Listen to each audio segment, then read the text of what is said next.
Welcome to Real Scoop Live, a show for pool chemistry enthusiasts where we talk about all the coolest chemistry stuff you never knew you wanted to know. Any chemical advice or suggestions are opinion and utilized at the discretion of each individual pool operator. With that out of the way, let's start the show.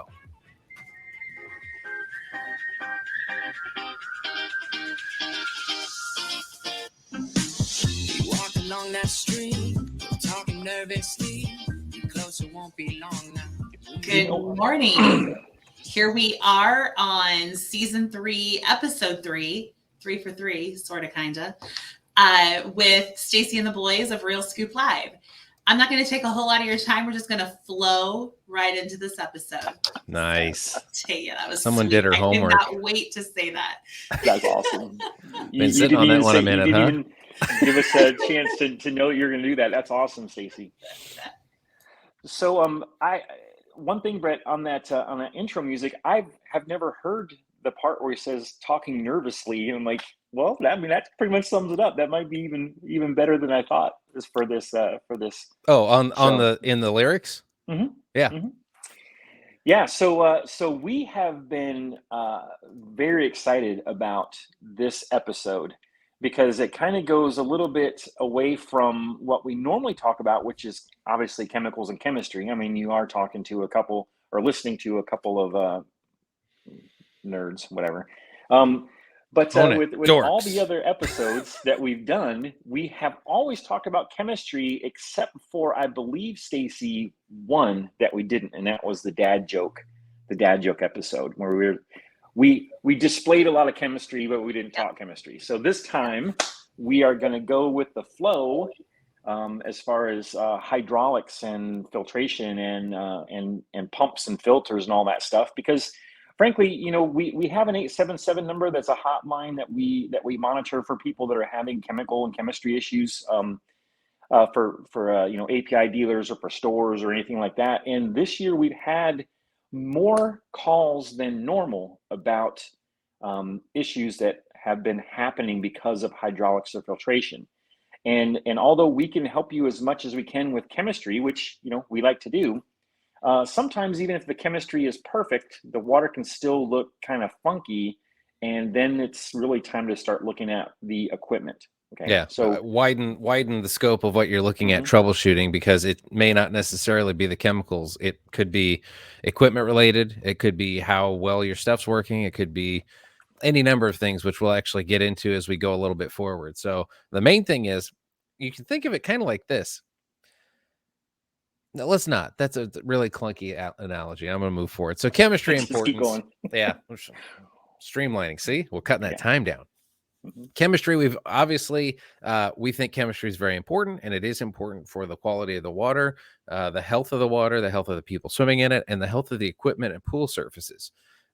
If your chemistry isn't in check and isn't run properly, you can damage pool surfaces, you can damage pipes, pumps, filters, heaters, anything that the water touches. You can damage swimmers if they've got predilections to rashes or anything goofy like that, if you've got a bunch of stuff that's out of whack in your water. So chemistry is really important. That's why we led the first 40 episodes of Real Scoop Live were pretty much chemistry based. So this one we're kind of veering off a little bit, but they're all closely related. So we want to make sure that we don't take away from how important the chemistry is for the water quality. But also important, let's talk about filtration first. So Matt, what are we looking at here? Well, we're looking at filter importance is like your pool kidneys. Okay. Right? What does that mean? The kidneys help to get impurities out of your system, just like a filter helps to get rid of impurities out of your pool system. So it's very important that your filter is working correctly, that it's sized correctly, and that you know really what's going on with it, because there are some terms, especially for maybe DIYers or people that are new to the industry, there are some terms you need to know as far as filtration goes. These are some of the ones that are the most prevalent. So the PSI is pounds per square inch, and that tells you how much pressure the filter, the inside of the filter is under based on how much water is going through there and what the resistance in that filter is, right? So when you have 20 or 30 gallons going through the filter and the filter can handle 20 or 30 gallons, well, your PSI is going to be a little bit low. But as the filter gets dirtier, then the pressure goes up because there's back pressure because the water can't get through the filter as fast. And so that's where the pressure where the pressure happens. Now, just a little side note here, when your filter is brand new or when it's cleaned, if you look at the pressure there, you pretty much have about a play of about 10 psi, depending on who you talk to. Some people say 5, some people say 8.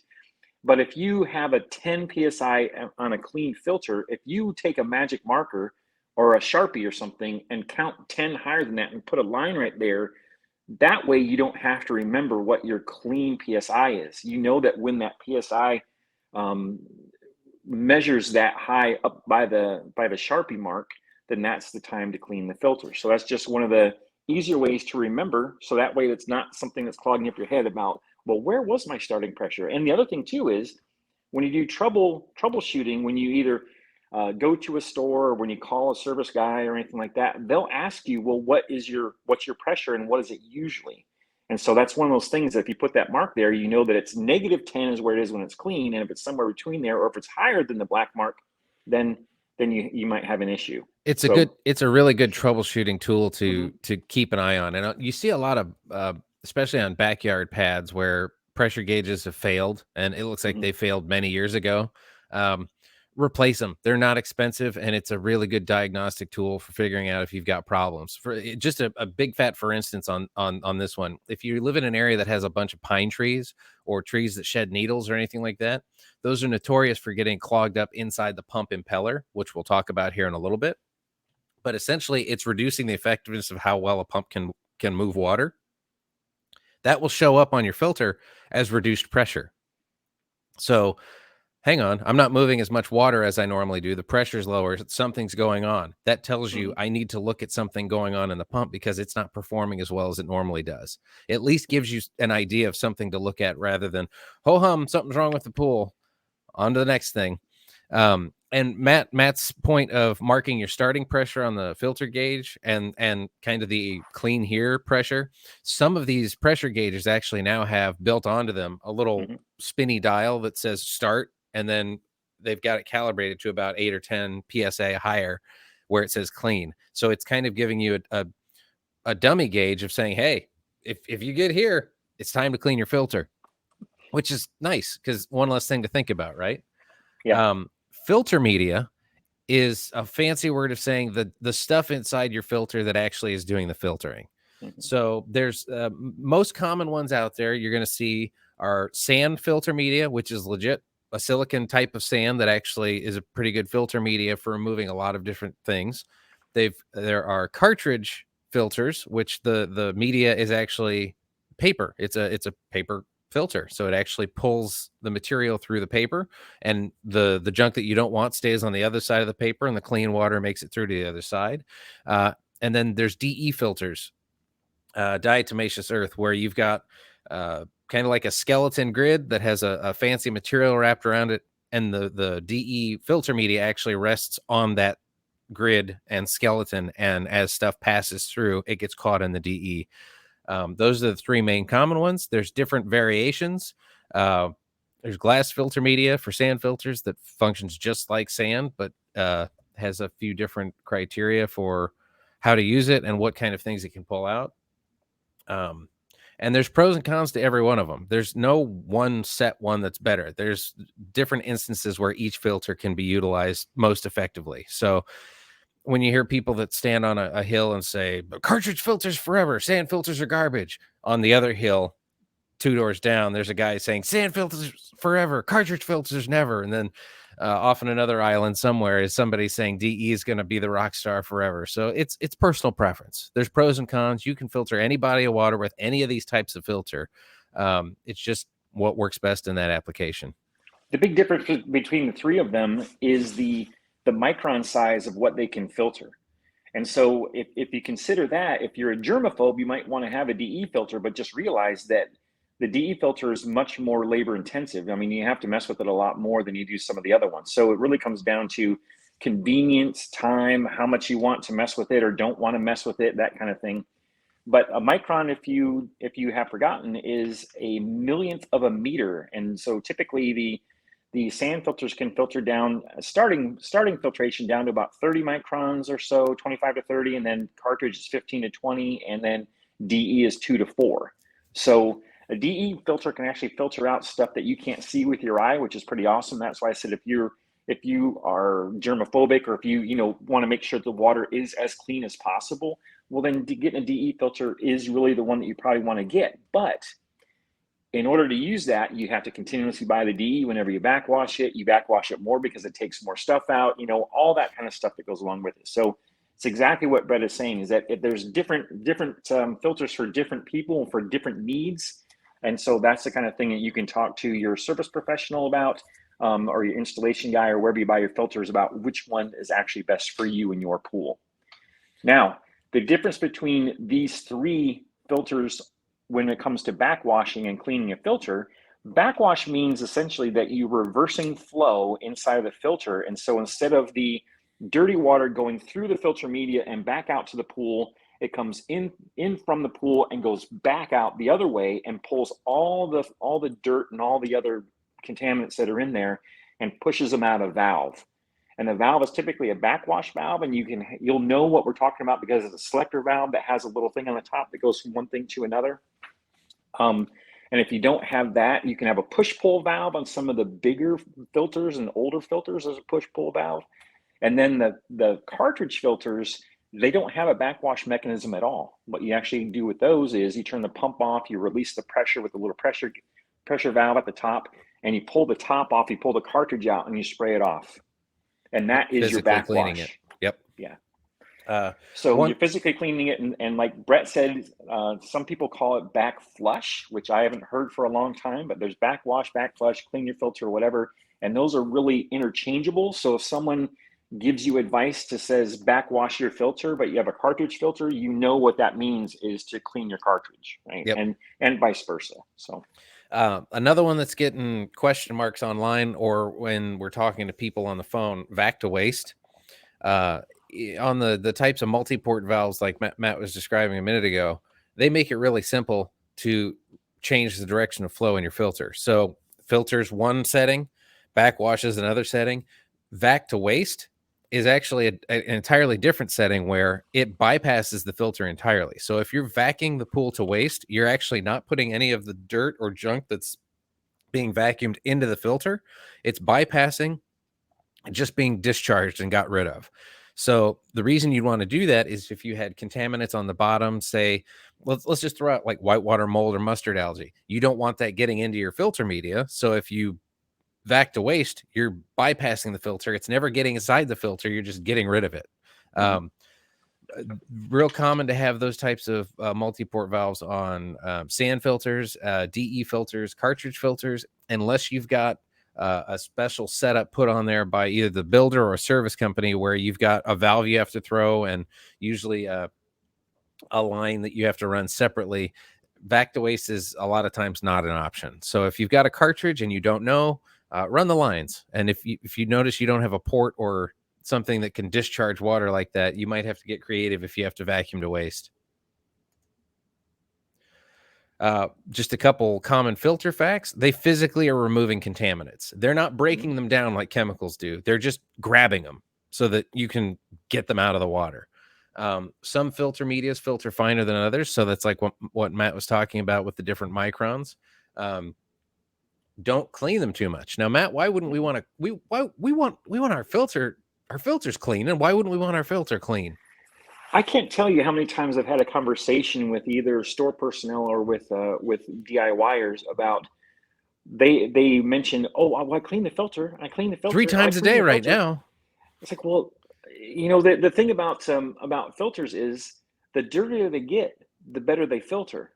And so if you clean it too much, then you're not utilizing the filter to its full potential. Now, what happens though is that if you think about the pressure gauge, what we were talking about earlier, if you have the starting line, when you get 4, 5, 6 psi higher than that, your filter is actually the most efficient.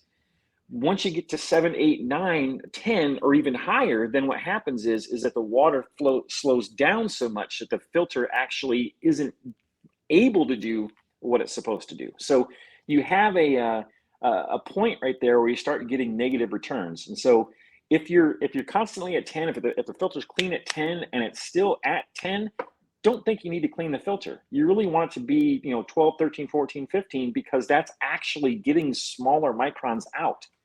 And so that's why we said also at the very beginning, not the very beginning, but in the last slide, is that if you have 25 to 30 on the sand, as it gets dirtier, it can actually filter down to about 20. And it's the same with cartridge. If you start 15 to 20 at the beginning, you can actually get down to 8 to 10 microns. And so if you're constantly cleaning it, you're only getting the larger microns and not the smaller microns. So that's and potentially wasting a lot of water. Yeah, you're wasting a lot of water, you're wasting a lot of effort, and odds are if you're not letting the filter do its thing, you're probably spending a lot more money on chemicals or chemistry trying to figure out what the problem is, when really you're just cleaning the filter too much. Different medias, we've kind of beat this horse that they're different, but there's kind of things to consider. So with a DE filter, you're replacing the filter media every time you backwash. So when you backwash, you're throwing the baby out with the bathwater. The DE is leaving the filter.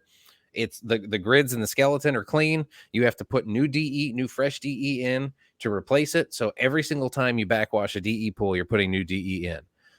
With a cartridge filter, you can get, my experience has been 2 to 3 years on a cartridge.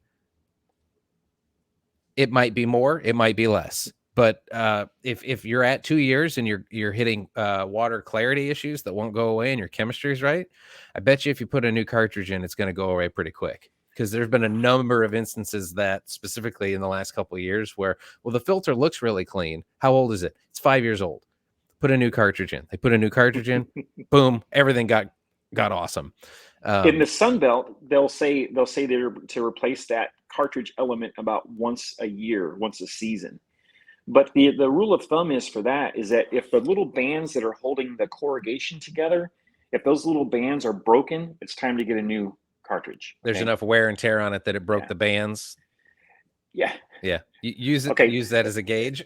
Yeah. And so the other part of it too is that when we're talking about DE filters, we could really probably go 45 minutes on DE filters alone. I mean, I love them, but when you backwash a DE filter, you're not backwashing out all of the DE. You're backwashing at about 75% of the DE. So if you don't adjust the amount of DE that you put in, you can actually pack the inside of that filter with too much DE, and then the pressure stays super high and it slows down the flow of the pump and all that stuff that goes with it. The other thing is that DE is considered a carcinogen. So when you're throwing DE into the skimmer, you want to make sure not to be huffing that stuff, right? I mean, you don't want to do anything like that with anything having to do with pools, but California says that it's a carcinogen. So you don't necessarily want to be breathing that in. One more trivia before we go on. Okay. DE is actually great to use in your lawn if you have a pest problem or an insect problem. So just FYI. A lot of pest extermination places use DE sprinkled over lawns in order to get rid of infestations of all kinds of things. It has such aggressive, sharp angles that as the bugs crawl over the top of it, it actually dehydrates them and cuts into their underside. So it can kill bugs kind of naturally that way. Right. So imagine if you actually get some of that in your lungs. That's why it's a carcinogen. Right? You don't want those sharp edges inside your lungs that you're breathing forever. Anyway, let's keep on going. Filters can harbor problems and may need special attention. So depending on the contaminant or gross stuff that you have going on in your pool, if it gets into the filter, you might need to chemically clean your filter or take your filter apart and clean the guts out just to prevent it from being a cause of reinfection of algae, whitewater mold, pink slime, any number of gross things that you don't want in the water could be a potential problem. Now, Matt was talking about when you backwash a DE filter, not all of it leaves. A lot of that's caused by oils, lotions, sunscreens, body oils, junk like that. It actually combines with the DE and turns into kind of a gross paste.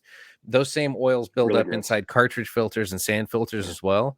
So if you're not using an enzyme like Enzyme Pro to actually break down the oils, you could shorten your run times. Meaning, and you don't want a short runtime, you want a longer runtime, so you don't have to backwash or clean your filters as much. So if you aren't using an enzyme, you should, because it's going to get you a better performance out of your filter. It's going to run longer. It's going to be easier to clean, easier to maintain, and the pool's going to look a lot better too. So there's filters, and that's a really fast and quick and dirty, filters, quick and dirty section over filtration. Now we're going to go into pumps. which is the heart of your pool. You say that it's quick and dirty, but yet we're at the 20-minute mark already. So the pump is really it is the heart of your system. The pump, as we have pictured here, is very important to know that the pump is the pump and the filter is the filter. So if you're talking to someone, you got to make sure that you're both using the same nomenclature. A lot of people consider the pump as the filter because of the strainer basket that is in the strainer pot, which is right there with the clear lid on it. That's the last line of defense to protect the guts of the pump. Right. And that's because inside of this thing well, first of all, there's the volute, which is the big black piece that's next to the green piece in the picture. The volute houses the impeller. The impeller is what makes everything work. And so the impeller is actually sucking in water and then spinning it into the return, which is at the top, which that water then goes into the filter, gets filtered by there. And the pressure and the flow of the pump is so strong that it can actually push that water through the filter media, out of the filter, and then through all the other equipment that you may have, whether it's a heater or anything else, and then all the way back to the pool. So think about that you have a pump that can literally pump 50, 60, 70 gallons per minute through all that stuff. So not only is it sucking it from the pool, it's taking it into the pump, then it's putting it into the filter, and it's putting it back to the pool. And so that's a pretty strong thing. And that's why it's so important that all those things are working correctly, because with the amount of pressure that a pump can generate, it can really cause issues if you don't look out for things. And that's one of the things that we didn't talk about on filtration, Brett, is the safety angle. When you have a filter that has the pressure per square inch on the inside of that is 15, 18, 20 PSI, if you don't release that pressure before you try to open that thing, it can pop. Yep. Right. And we're not talking about a boom. We're talking about boom. Right. Yeah. So you really sounds like a shotgun going off. Yeah. So you really need to make sure that that you release the pressure before you do any work on it. Make sure the pump is off. Make sure the pressure is released, and then all that. And then you don't want to stand over the thing to undo anything. Right. So just be careful out there. We don't want anyone to get hurt. So anyway, these two first pump facts here have to do with right sizing your equipment. So you can flow water too fast through a filter, and if you flow it too fast, your filter's not performing effectively. We're going to leave it at that one because we could really go into the weeds if we talk too much about that one. A bigger pump does not necessarily mean you'll have better water flow. Mm-hmm. Think about that. A lot of times people say, well, I had a 1-horse pump, but I want to move more water, so they buy a 4-horse pump.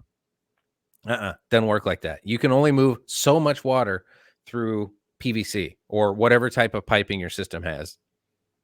The volume of the pipe, or how much water can flow through, is determined by how big the pipe is, not by how big the pump is. So if you've got 1.5-inch plumbing and you put a 4-horse pump on, you've probably got 3 horsepowers of extra waste cost. That pump's working harder. It's making the pressure higher. You're not moving any more water. You're not doing anything. So right sizing your equipment is really important. Clogs in the pump can cause heart attacks and prematurely break components of the pump. So if the pump is the heart of your pool, if you've got those pine needles like we talked about earlier wedged in your impeller, that's making it work harder. It's not performing well. It can cause premature strain on it. It can burn out motors. You can have it run so hot that any number of problems happen. That's true. And pumps can be expensive. So you want to make sure you do everything you can to keep it up and running well. How long should I run my pump? This is kind of a divisive topic right now because everybody's got different opinions, but as much as you can. There are different ways to save money. You bought a pool. If you want to keep the pool up and running well, you should be running the pump because you constantly need to filter all of the contaminants that are being introduced. There are different ways you can potentially reduce what's getting into the pool, cover your pool, a bunch of different ways. You could adjust your pump, get a variable speed pump, adjust it down so it's not flowing as hard. You use less electricity, like Matt and I were talking about before the show. Adjust it so that during the peak hours of electricity usage, where it costs the most, you're running it at a lower speed so that you aren't hitting your pocketbook as hard. And then ramp it up high at nighttime when nobody's using electricity, and you can get more benefit out of it. Run your pump. It would cost you less to do that than to run at full speed during the peak hours. Peak hours of 2 in the afternoon to 7, especially nowadays when a lot of people are under like an extreme heat wave and stuff like that, and all the ACs are pumping out, and then the government saying that everyone needs an electric car and that what that does to the grid. I mean, it's like, look, just run it at the high speed when it costs the least, when there's a lot less people using electricity, and it would actually save you money as opposed to running at full speed during peak hours. And if you are troubleshooting a pool that's not clear and having clarity issues, run your pump and filter 24 hours a day until you get the clarity back. It's not ever going to clear up if you don't filter, because it needs the filter to help pull the junk out that's causing the clarity issues. This one, dead spots, we're kind of bleeding into a little bit of how the pool is actually designed, how the water's flowing, how it's moving through the system and coming back in there. Turnover, that's a term that essentially says if you've got a 30,000 gallon pool, how much time does it take to move 30,000 gallons of water? So if you've got a 6-hour turnover, your system moves 30,000 gallons worth of water every 6 hours. Now, because you're moving 30,000 gallons, don't confuse that with moving every gallon of water through the system, because if you've got dead spots in the pool, water can just hang out there, and you're actually filtering the same gallons over and over again if you've got dead spots. So mixing the water up and actually moving it around is important, because if you've got dead spots in the water where it isn't freely flowing, water isn't moving, you're not chemically treating the stuff that happens there. You could have algae, you could have stuff build up. That's why it's important to essentially know where your eyeballs are pointed, what they're shooting at, and if you've got any dead spots. There's actually dye tests you can do if you want to be a complete dork and see what are the dead spots, but that's for another day. So the big thing is swim. Yeah, swim. Right? If you're swimming, then you're turning up the water, and all of a sudden the dead spots really don't mean anything. But for all of us that have dealt with people that don't swim in their pools for whatever reason, whether they're on vacation or maybe the kids moved out and they're waiting for the grandkids to come visit or anything like that, you're essentially filtering the same 70 to 75% of the pool all the time. Pools need to be used. Yeah. So if you're in a house without any kids or without any swimmers, and you need to get the water churning, have the neighbors' kids come over and do a couple cannonballs in there, or do it yourself. Buy a robotic pool cleaner. Or buy a robotic pool cleaner. Those move a lot of water too. Those things can pump out 50 to 60 gallons per minute out of the top, which then really helps everything, especially if you have a heated pool. So certain equipment requires flow to operate properly. So if you've got a salt cell, a heater, a UV system, ozone, or chemical controller, a lot of those systems have flow sensors on them. So if you don't have enough flow, they're not turning on. So if you don't have chlorine in your water, but you have it set so that you're only running 3 hours a day, your salt cell is only going to make chlorine for those 3 hours. Yep. Keep that in mind. And they have a threshold. If you don't have enough flow going through them, they're still not going to turn on. So if you've adjusted your pump to run real low and your heater's never kicking on, you might need to ramp it up so that the heater actually has enough water moving through it. So all these different things are playing together. And if you put one thing out of whack, it can throw off 20 different systems that you then have to spend a boatload of time to correct afterwards. Yeah. Some chemicals need flow. Matt, what do you think about chlorinators? Yeah. Well, chlorinators are erosion feeders, and so you need water to erode the chlorine for you. And if you don't have enough water, or if you have too much water, then you can actually over-chlorinate or under-chlorinate without even realizing that you're over-chlorinating or under-chlorinating, just because of the flow of the equipment. So the water needs to be moving. The water needs to be moving, or needs to be moving. And what Brett was saying about, if your water's too slow, going too slow through some things, they might not work at all. But if they're going too fast, then they might not be in the chambers or in the equipment long enough to get what they need out of them. So that's why flow is so important. So with chlorinators, with saltwater chlorine generators, with mineral systems, any of those things, you need to have the proper flow, because too low is bad and too high is bad. So got to find that butter zone. Yes. Yeah. Just kind of tying this up a little bit at the end, a good rule of thumb, and this isn't 100% of the time, but it's the first level of troubleshooting. If the color of your pool water is off, you probably have a chemistry problem. Okay. If the clarity of the water is off, it's probably a filtration problem. And boy, we could really go down the rabbit hole with this one. Yeah, right? this is a whole other topic for a And different I'm sure episode. that we have done this kind of thing before on some of the other RSL episodes. So if you want to talk about clarity or different colors of the pool, look up in our catalog, because we've covered purple pools, green pools, black pools, all that kind of stuff. Rotten egg smell pools. Those have been in different episodes.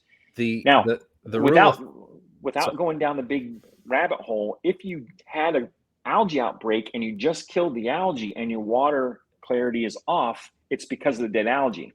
But all things considered, if everything's kind of been normal and all of a sudden your water looks a little hazy or not quite right and your water balance is good, well, that's a filtration problem. If you've got a water quality issue, if it's not chemicals, it's filtration. If it's filtration, it's not chemicals. If it's neither, it's both. So nice. You might need to look at both of them. Rewind that and listen to that again. I don't want to. Very, very sage advice. So chemistry and filtration are symbiotic. They play off of each other. They have to be working well with each other. And if they aren't, you're going to have problems. So the main thing, keep your chemicals in check, keep your filtration and your pump and your filter systems running well and effectively, because those are the two main lines for keeping your pool quality up, keeping safety up. You got to have both or you don't have anything. That's right. We put this one in there in case we had extra topics, but we ran over. So we're not going to talk about extra stuff, but we might kick the peanut around next time.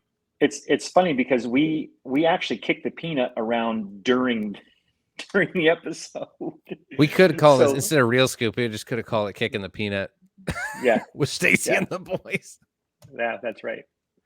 But okay, well, we're going to call this the episode 3, going with the flow, hydraulics and filtration. We had a great time talking about this stuff as usual. If you like this, please hit the like button, and if you want to share this, we'd really appreciate it. You can subscribe to the API Water channel and leave some comments if there's other things you want us to either to clarify in an upcoming episode or to cover an upcoming episode. We will take your tips anytime. So just leave the comments below, like and subscribe, and we're going to call that a wrap. Bye. Now I can't wait for summertime, it won't be long when you come back and love you like I do, love you like I